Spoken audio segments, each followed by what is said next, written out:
Hi everybody, I'm Amanda Patterson and we've had so many new people join, so I wanted to take this time to say hello to everybody. Facebook is doing a really good job of promoting groups lately, and so we've had a bunch of additions. And basically this Facebook group, I started it actually for my group practice, Caring Therapists of Broward, because we were doing a 28-day, it was February I think of 2015, we were doing a 28-day marketing challenge. And so I started this group. We were in here, and then I asked everybody, what do you want to do at this group now that it's up and running? And so a little more, a year and a half later, we have over 1,000 members. And I wanted to also kind of talk about something that I'm really passionate about, which is business planning for therapists. And I wanted to share about my experience of when I first started and not having a business plan. And so when I first started, I actually wasn't even looking to start a private practice. It was not something I was taught in grad school. It wasn't something I was even on my peripheral. I just wanted to be a licensed mental health counselor and a clinical director somewhere, and I was happy with that. What I wasn't happy with is my full-time job. And so what I ended up doing was I was looking for a job. I was on, every job site, Craigslist, anywhere I could find a job, and somebody was advertising private practice, and I thought, I'll try it out. And so I did. I went, I met with the woman, and it was great. I loved the office. I loved what was being offered, and I thought, I could do this. And so my first year of private practice, I didn't have a plan. I had sort of this idea in my head of what I wanted to do, but even though I had done business planning, I had done business planning for my job, I had done business planning for a sorority I was in, I had done some there at their leadership level, I had done some strategic planning, marketing plans, I had done all of this, but I didn't really do it for myself. I didn't have anything down on paper, and so I ended up charging like way too low for my services.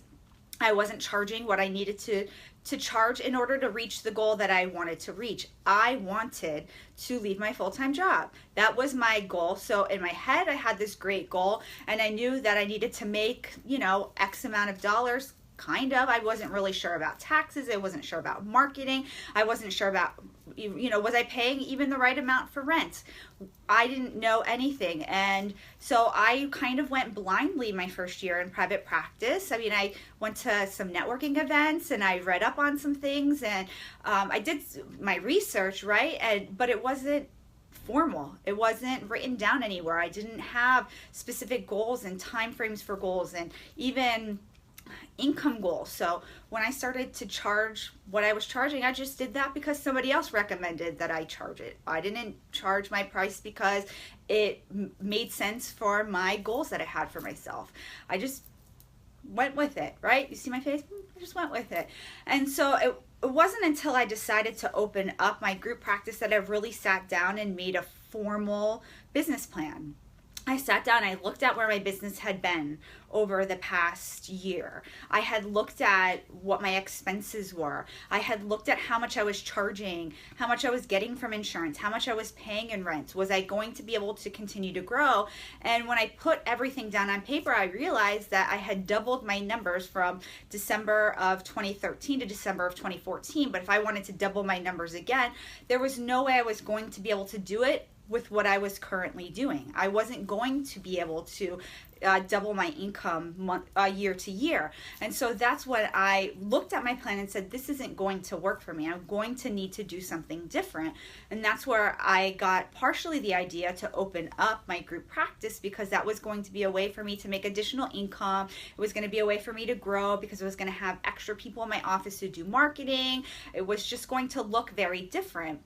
And so when I actually sat down and I actually did the business plan, I decided I needed to up my fees. I didn't up my fees because other therapists in the area were charging $100 an hour or $125 an hour or $200 an hour. I didn't raise my fees because that's what other people were doing. I raised my fees so that I could afford to pay for my bills and I could live my life and I could have a savings and I could put money in retirement. I could pay my taxes. I could pay my rent. For my practice, that's how I decided to determine my fees, and that's how I continue to decide to determine my fees, not what everybody else in the market is pricing themselves at.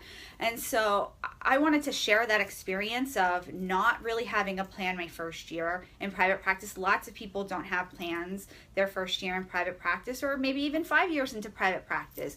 We went to school to be therapists. We didn't go to school to get an MBA. We didn't go to school to learn numbers. We didn't go to school to do any of those kinds of things, really. But if we're going to be in private practice, obviously that's a big part of it.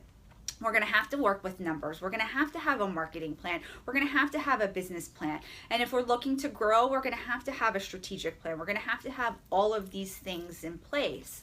And so earlier this year, I actually hosted my first business planning workshop. I really enjoyed it. It was great. I had 10 people there. It was in my office in Pembroke Pines. And I learned a lot from that, because I learned that therapists want a plan. We want to learn how to build our private practices, how to expand, how to grow into a group practice, how to get a new office, how to charge more money, how to do all of these different things. And I realized it was a really big need, especially in South Florida. We have tons of schools down here. We have FAU, we have FIU, we have Berry, we have St. Thomas, we have Nova, my alma mater. I mean, we have tons of schools down here churning out therapists, licensed mental health counselors, social workers, marriage and family therapists, psychologists.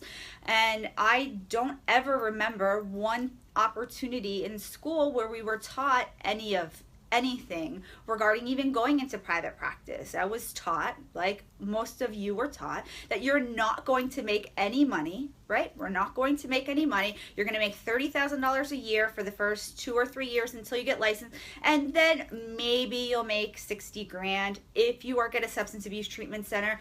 Maybe you could make up to 80 if you're amazing and you're a clinical director of some kind of treatment center, or something along those lines. Like, we weren't told we could be in private practice. Not one person ever told me that, so I didn't even think about that. And so I realized I wanted to be able to provide that service for other therapists, because what was happening is, once I started my group practice, I started interviewing therapists to join. People would email me all the time. They would ask me about joining my practice, and they would be great personalities, great presentation, great discussions, great trainings. I mean, people come in with really good trainings. I'm like, I would like to go to you as a therapist, right? But what was missing was a plan. My question was always, how are you going to get clients? Because we all come out with a very similar training. We all have our degrees, whether it's our master's or our doctoral degrees. We are coming out of school with these things. We all have to get CEUs every year. So most people are trained in other advanced topics like CBT, couples counseling, EFT, EMDR. I mean, lots of people that I talk to have really good training. What was missing and what's lacking is a business plan, a solid idea of how much you're going to charge, why you're going to charge that, what your expenses are going to be, what are your long-term and short-term goals for your business, what's your mission and your vision, and how does that align with your values.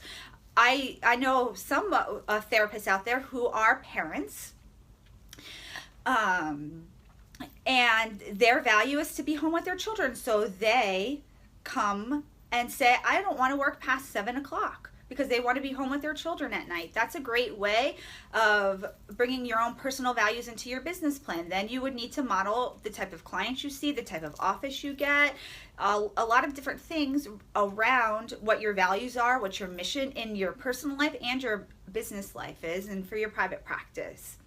And so I am super excited to be offering another workshop for those of you that are local. I know we have a lot of people who are not local. If anybody wants to maybe team up with other people in other areas for this, I'm going to be sending out some information about how to do a business plan, even if you can't come to my business planning workshop.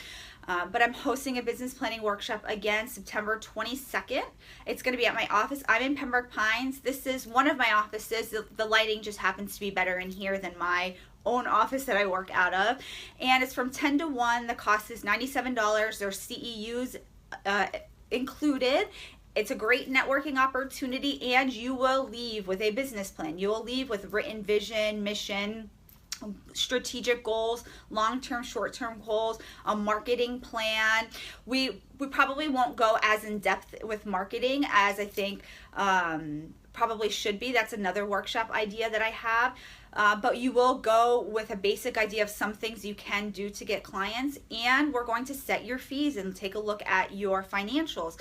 During my last workshop, somebody said, I need to increase my rates, right? Everybody's telling me to increase my rates. And when we really took a look at her financials, it didn't make sense for her to increase her rates, right? It made sense for her to stay where she was at, stay as busy as she was, continue to get the same types of clients she was getting because she was making the salary she needed. She was getting all the types of clients she wanted.